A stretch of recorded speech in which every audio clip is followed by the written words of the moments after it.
Assalamualaikum warahmatullahi wabarakatuh. Perkenalkan, nama saya Ismiralda, Stambuk A421200115. Jadi di video kali ini saya akan menjelaskan perkembangan fisik bayi. Usia bayi adalah 0 sampai 2 tahun. Nah, menurut WHO, kelompok usia balita adalah 0 sampai 60 bulan. Dan ada juga ukuran bayi sering ditunjukkan dengan usia dalam 3 sampai 12 bulan. Selanjutnya, kamu tahu bagaimana perkembangan motorik pada bayi? Nah, perkembangan motorik anak dibagi dua, yaitu motorik kasar dan motorik halus. Motorik kasar adalah gerakan tubuh si kecil yang membutuhkan koordinasi dan keseimbangan antar anggota tubuh dengan menggunakan otot-otot besar. Contoh motorik kasar adalah berjalan, duduk, menendang, dan berlari. Tahap perkembangan motorik anak di usia ini adalah koneksi sistem saraf yang terus terbentuk sehingga kendali atas ototnya semakin kuat. Selain itu, kaki si kecil sudah semakin kuat dan ibu bisa membantu meningkatkan kekuatan otot kakinya dengan melatihnya berdiri sambil menopang tubuhnya.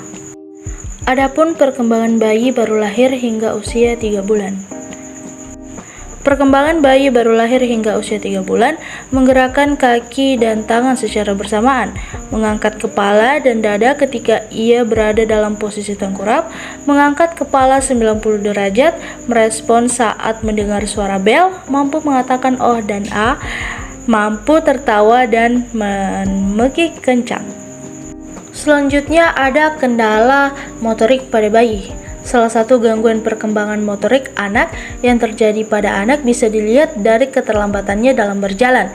Setiap anak mempunyai masa yang berbeda-beda untuk bisa berjalan. Umumnya, anak yang berusia 8 bulan ke atas sudah mulai belajar berjalan. Nah, jika anak Anda belum menunjukkan ada tanda akan belajar berjalan, bisa saja mengalami gangguan. Namun, ada beberapa kasus di mana anak memang terlambat berjalan, tapi bisa berjalan saat usianya bertambah. Adapun gangguan motorik, yaitu gangguan perkembangan berupa autisme. Nah, autisme ini merupakan salah satu gangguan yang terjadi pada motorik halus anak. Gangguan kedua yaitu gerakan tidak seimbang antar anggota tubuh. Nah, gangguan motorik kasar bisa Anda temui jika anak mengalami gerakan tidak seimbang. Gangguan ini akan terlihat dari gerakan anak yang tidak seimbang. Gangguan yang terakhir yaitu kelainan genetik berupa sindrom Down. Sindrom Down ini merupakan gangguan yang terjadi di dalam kandungan. Anak yang mengalami kelainan genetik ini akan terlambat untuk tumbuh dan berkembang. Di sini ada kemampuan motorik kasar dan halus.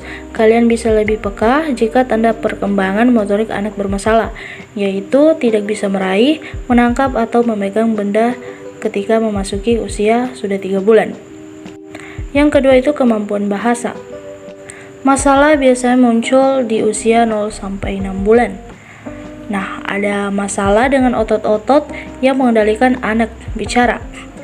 Yang selanjutnya itu gangguan pendengaran yang disebabkan infeksi telinga atau karena obat-obatan, trauma, atau kelainan genetik. Yang ketiga, kemampuan melihat.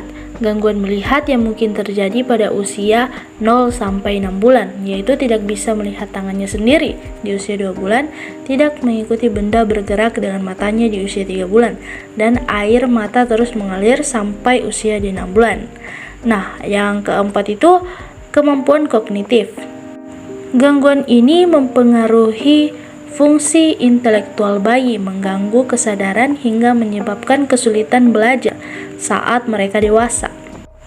Oke, selanjutnya kita beralih ke cara melatih motorik bayi. Apakah kalian tahu? Nah, di sini ada perkembangan motorik pada usia anak 1 tahun. Usia 1 sampai 3 bulan mengangkat kepala dan juga perut ketika tummy time selama 10 detik. Usia 4 sampai 5 bulan berguling dari posisi tengkurap ke posisi terlentang.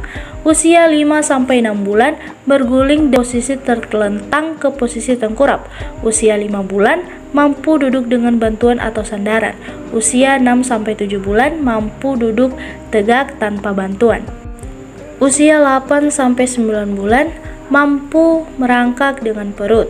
Usia 9-10 bulan mampu merangkak dengan tangan dan lutut. Usia 10 bulan bisa berdiri di permukaan rata, mulai merambat sambil berpegangan. Usia 12-15 bulan mulai berjalan dengan baik. Baiklah, itulah pemaparan dari saya. Kurang dan lebihnya mohon dimaafkan. Wabillahi taufiq wal hidayah. Wassalamualaikum warahmatullahi wabarakatuh. Sampai jumpa kembali.